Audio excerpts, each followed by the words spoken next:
No matter where you are in your affiliate marketing business, one of the things that you always need to continue to learn and to grow with and to continue to improve on is lead generation.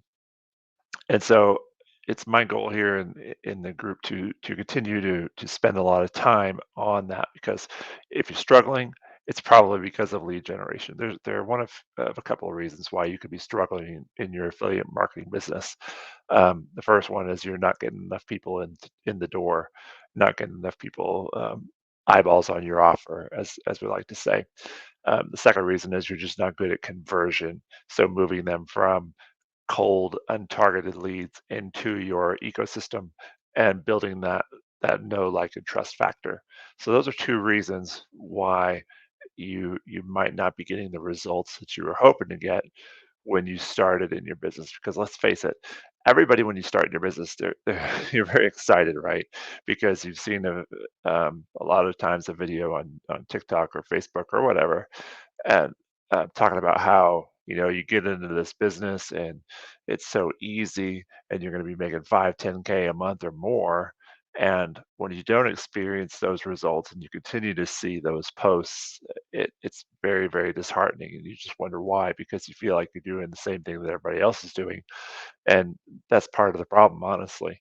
Uh, there's no way to differentiate yourself. So this is geared towards helping you to kind of get over that hurdle. You absolutely can achieve those numbers, but there are some things that you have to do to be able to hit that level. So we're going to talk a little bit about how to proactively generate leads for your business. So I'm going to back up a little bit and kind of talk a little bit about the life cycle of the lead. But there are three factors in solid lead flow. Number one is the amount of authority you've built up. So in the very beginning of your business, you don't have a lot of authority, right? You don't know a lot, you haven't made any money, and so you have to search out other ways to build out authority. We'll talk a little bit about that. Second one is the amount of activity in your business. Okay. If you want to have a lot of lead flow, you're going to have a lot of activity. There's really no way around it. Activity drives leads into your business. And then the third one is the quality of your offer. So if you're offering the same thing that everybody else is offering, again, there's no way that you've differentiated yourself. So we like to say that you want to start with a super solid offer that you're going to be able to present, and everything is built off the offer. So if you look at kind of the customer journey, okay, look at it from your own perspective. When you first started, you started out, you were really unaware that you had a problem. Okay. You didn't know that you didn't know what you didn't know. Okay. You just thought life was what it was. You're born to work long hours, bring home a little bit of pay. So you want to start there with stories and secrets to how things can be different. Okay. Then you move your audience into the problem aware stage. Okay. And there you talk about maybe benefits, talk about different ways to get their um, get their attention and grab their attention of how they can change. You start to offer solutions to that problem. Okay. In the third stage of the customer journey, they're solution aware. So they've gone from not even being aware to they have a problem to all of a sudden they know that there's a solution to that problem. They get really excited, right? Um, and they start to look at different ways, different ways they can solve that problem. So now that they know there's a solution, so let's just start from the beginning. Customer is making not enough money. They're spending more than they make. They're tired all the time, frustrated, stressed.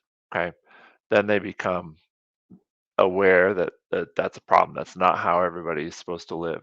Okay, they move into, there's something called affiliate marketing out there. I've seen it online. That could be a solution to my problem.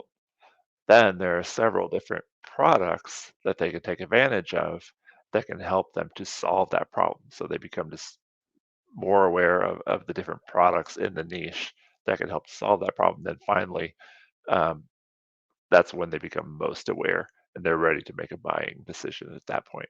Okay. So when you're across the bottom here, again, when they're unaware, stories and secrets can help to drive them to the next stage. Then it's benefits. You help to kind of point out their anxieties and know what their pain points are. In the solution aware phase, it's claims and proof.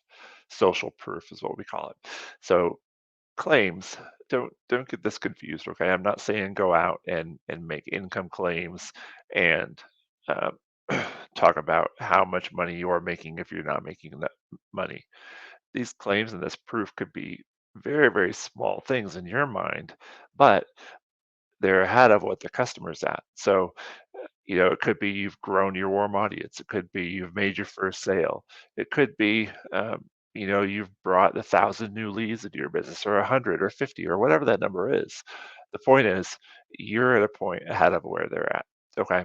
Never discount where you're at in your journey because there's always somebody behind you. Product aware, you're offering discounts, you're offering deals. So a good way to do that is just say this would normally be going for um, $149. I'm offering it for 97 today. Okay. And then finally product and price in the most aware stage. And there's a way to do that effectively, which we may or may not cover in today's session.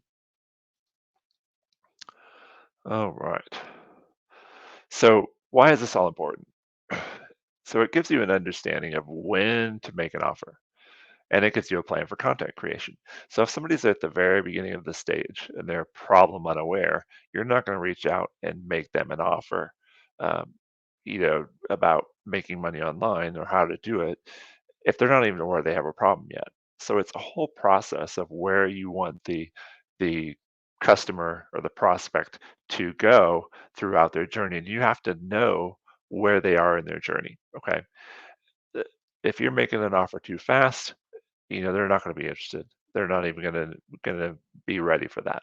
So it's a part of the process to nurture them along through the parts at the bottom of the slide, uh, and you do that through your content creation.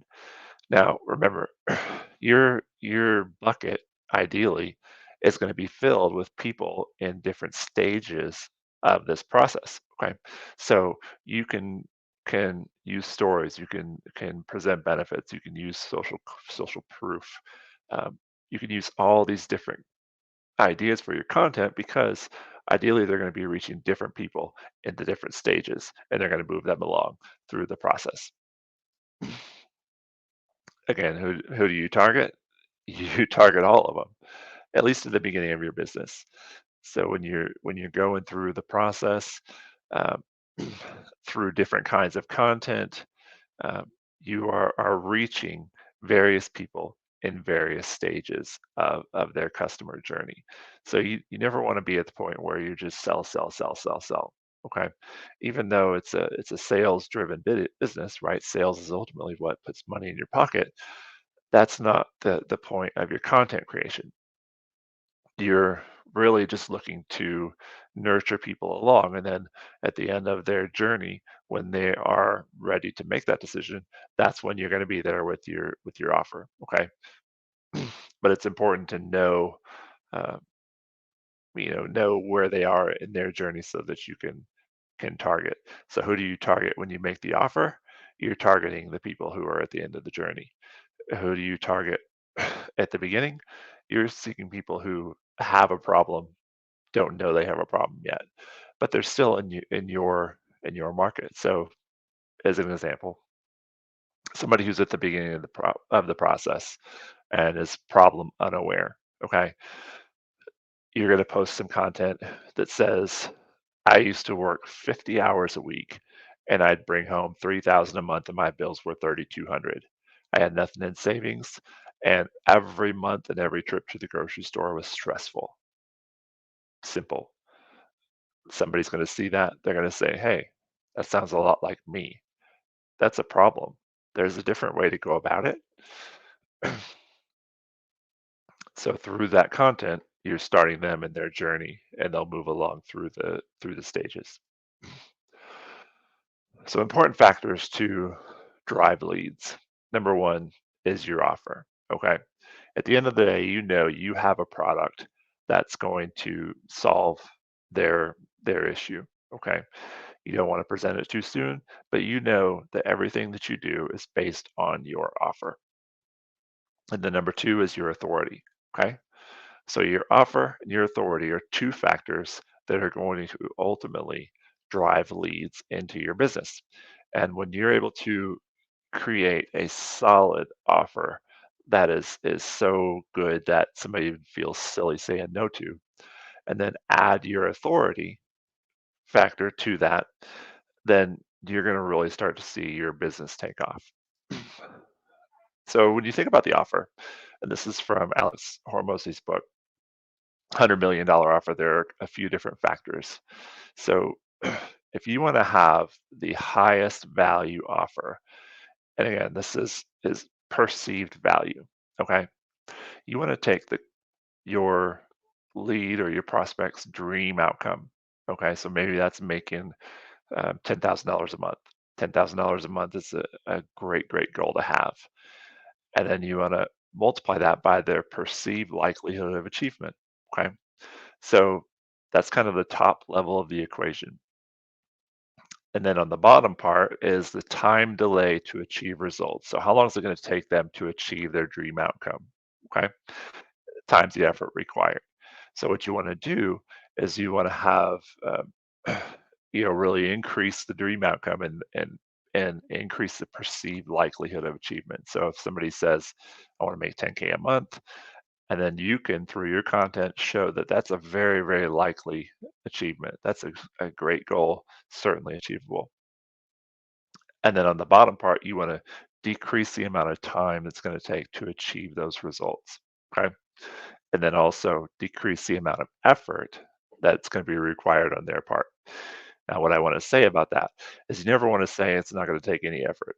Um, there are really no done for you systems out there. It's going to require people to put in some work.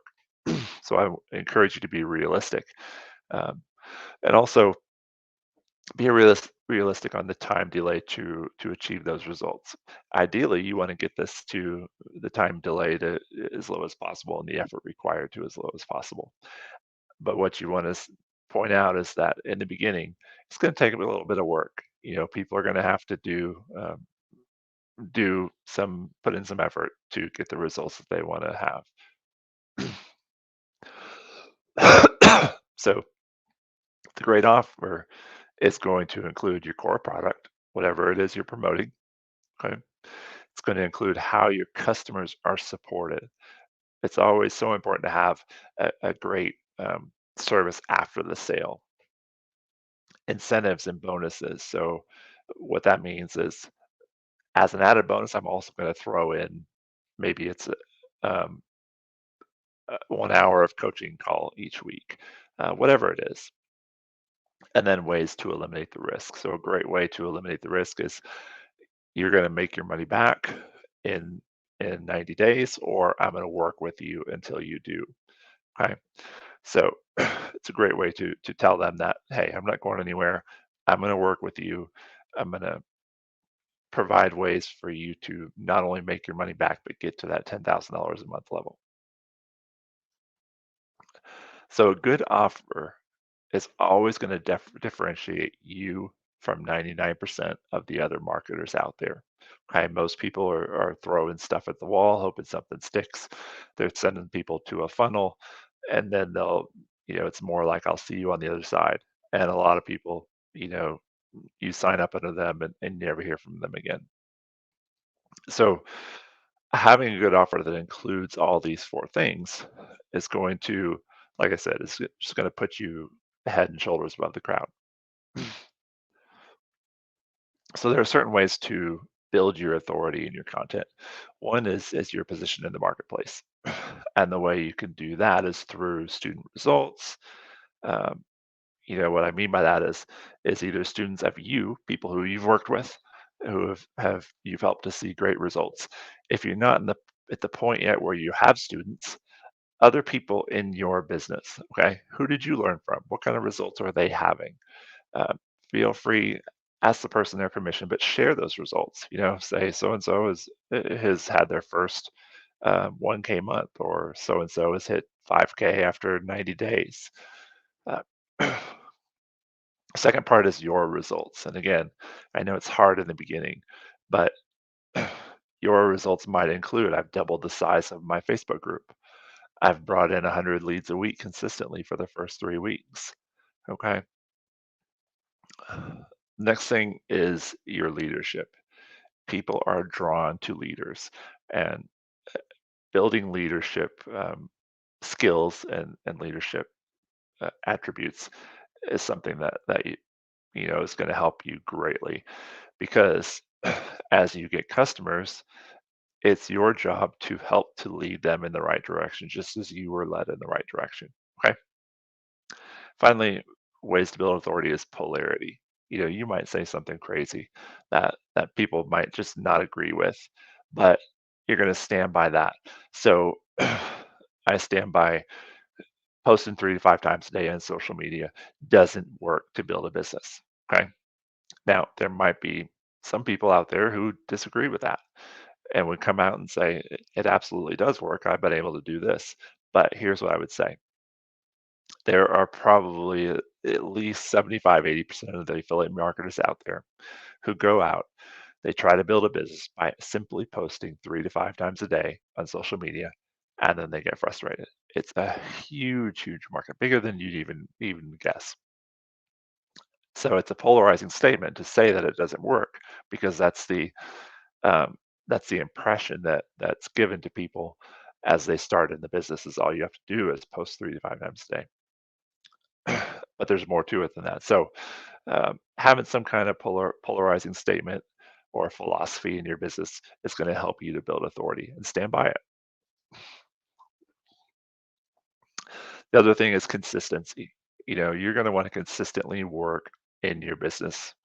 The more consistent you are with your content, the more consistent you are with your activity, with your messenger activity, uh, the more authority you're going to continue to build. Number three is value. Value is perceived value. Okay. So how can you create a higher perceived value for your product or through your offer?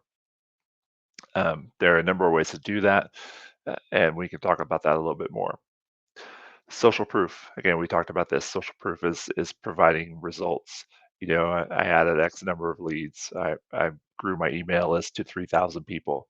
Um, things like that can all create social proof. And then scarcity. How can you create scarcity with your offer? A great way to do it is I'm going to personally mentor the next 5 people that come into my business.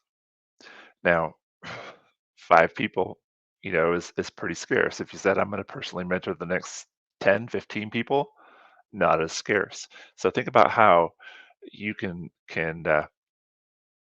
create that scarcity. It might be I'm going to hold a webinar, but I'm going to let 15 people into it. Okay. Again, there are ways to do this. Make people think that this is a limited time thing. It's going away. We talked about this a little bit. How can you build authority as a new person just getting started? There are a number of ways. One is just engagement. So the more you're engaging with people, the more that you'll be seen on social media. The more you're seen, the more your content is pushed out, and the more your content is pushed out, the more your authority is built. Okay. Reciprocity. You engage with somebody else, they come and engage with you. It's a reciprocal relationship. Testimonials. See who's in your business who you can use for a testimonial. Uh, somebody would be very happy to usually write a testimonial for the business, for the company you're promoting, and make sure you get their permission. But that's something that's very, very powerful. Um, do some low ticket sales. So don't think about just jumping in and doing, high ticket sales right off the bat, maybe. If there's a low ticket item that you could sell, uh, use that, then point to point to yourself and say, "Hey, I just did several sales in the same day." They don't have to know what the dollar value of those sales were, but if you do low ticket sales, those people are more likely to come back to you and make a high ticket purchase. Solving problems, that's a good one. So always never discount what you know. Okay, if you've been through any kind of training in um, in your space in your niche, there are things that you know that other people don't know. So find somebody who has a problem, um, and offer your solution to them free. Maybe it's in another Facebook group, uh, whatever it is. Just find somebody who's having some kind of issue that you've had experience with. Offer a solution to it. It's going to build your authority not only for that person but everybody who sees that particular post. Audience growth. Um, Consistently adding members to your audience is overlooked a lot of times because it's not putting money directly into your bank account.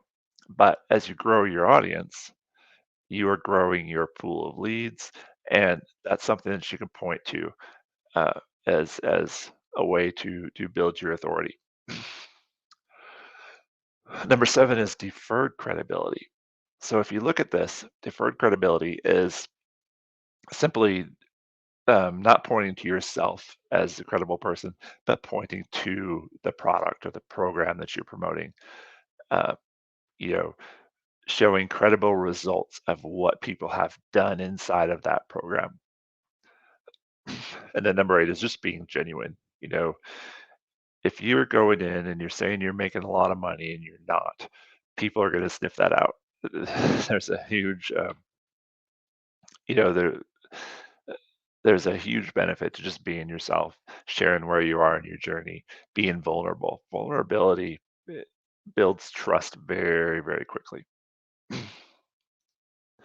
So, there are a few things that you need to make more sales. You need either more leads or you need better skills. Um, so if you're looking at more leads, that's what we're covering today. Better skills. Your skills come uh, through practicing when you're developing more leads. So initially, your main skill that you need to develop is getting more leads into your funnel. Okay. And if you think about it this way, let's say you have 5 leads, okay, and you need to make $1,000. You're going to put so much importance onto those 5 leads that it really creates an unneeded sense of pressure on yourself. Okay. You're not going to want to walk away. You're going to come across as more pushy, as more desperate, even if you're trying not to. It's just a matter, it's just a fact in sales. The more leads you have, the less value each one has to you. And when you're ready to walk away from somebody, that's a powerful situation to be in. Okay. The skills you want to develop along the way is copywriting skills. Copywriting is such an important thing, and it's not something that a lot of people have great skill at in the beginning, but it's something that you can develop. So work on your copywriting skills. Work on your closing and your sales skills. Having the ability to close, this will do wonders for you. And honestly, if you can close sales, you could work in any industry that you want. Okay. And then finally, it's marketing and outreach, and copywriting and marketing, I think, go hand in hand. So in the beginning phases, larger volume is always better. So the more people that you can pour into your funnel, um, the better off you're going to be, because larger volume, less pressure. You're going to close a smaller percentage of those just because you're new at it. Okay. As you get better at it, you don't need as many leads coming into your funnel because your skills are better, right? So you might go from a 10% closing ratio up to a 30% closing ratio. You need a lot fewer leads to make that 10K a month. So there are basically two approaches to lead generation, and I think you need to have activity in both. Kind of what people teach, or what you see a lot is passive. Okay, social media posts, people engaging with your content, waiting for somebody to engage. So if you're posting on TikTok, for example, and you have um, 200 to 300 views per post, but nobody's commenting. Okay, you have no engagement. Uh, that's a tricky spot to be in. So you're essentially throwing something at the wall. You're at the mercy of the algorithm, and you're just waiting for somebody to basically show up in your lead. It's very, very passive. You're doing the work of posting, but you're really at the mercy of the algorithms. Um, new friend requests or followers waiting for people to reach out and follow you. Uh, Again, passive activity. There are ways to be more active. Okay, so you can actively send out friend requests to people in your target niche or in your target market. You can actively invite people to your group. Um, a great way to build your group is to actively send out 25 invitations, just cold invitations every day. Uh, it'll help to grow your audience much more quicker if you're active. And then the nice thing is if you're actively inviting people, and people are interacting with you, then it helps your passive strategy to just be a lot stronger as well. Um, Engagement with other people's posts. So social media, I've said this before, is meant to be social. So you are meant to go out and actually interact with other people. And the more you do that, the more you're going to build your audience. And the more you build your audience, the more leads you have in your system. So if you can set the goal to interact with, let's say, 15 people every day, and it can be through Messenger, it can be through commenting on their posts, and don't just say, go on and say nice post. Give give some more meat to your engagement. Actually, be genuine and make solid comments on people's posts. This engagement can also be done in groups. Again, as you grow in your knowledge, you're going to find people in other Facebook groups that you can help along the way. So they might have a question that you can answer. The more you answer questions, the more you build your authority, and the more people will actually seek you out. Passive approach includes reels, stories, posts, um, polls, and polls are mainly in Facebook and Instagram, and then a direct response post. So direct response post would be, I'm looking for three people to join me in this webinar, or I'm taking on three new clients this week to help generate a $5,000 monthly income. Something that, again, you're creating scarcity in that post. Looking for hand raisers, people to reach out to you. That could be a very, very successful way to build your audience and to get a lot of leads. So the purpose of every piece of content, every interaction, is to get people into your group. That's what we teach. You're looking to grow your Facebook group, and through growing that group, you're going to build your audience, and then you're going to be able to nurture them along through the process. Um, and it's just going to create that warm audience to you. Nice thing about the group is everybody's kind of funneled in. You know, there might be some people that end up leaving your group, and that's okay. But once they're in there, they're much more of a captive audience, and they're much more likely to see your content, and you're able to build your authority inside of that group. Once people are in your group, you want to provide as much value as you possibly can to them. You at that point are their leader. Okay, you're teaching them things they had a need. There was a reason why they wanted to join your group. Fulfill that reason, and you'll become golden in their eyes. Okay. And finally, if you ask any sales professional, they're going to tell you the fruit is always in the follow up. Um, you always want to stay in touch with people because just because they're not a customer right now, just because they're not interested in your offer right now, doesn't mean 2 months down the road or 3 months down the road or even 6 months down the road, they're not going to be interested. So be sure that you're checking in with people every now and then. If you continually follow up with people, uh, you're going to build relationships with them. They're going to come to you for advice, and ultimately, um, they're going to be happy customers. Okay, so that is all for today. I hope you've had a good experience. Feel free to comment below with any questions, and I'd love to help you out in any way I can. Thanks.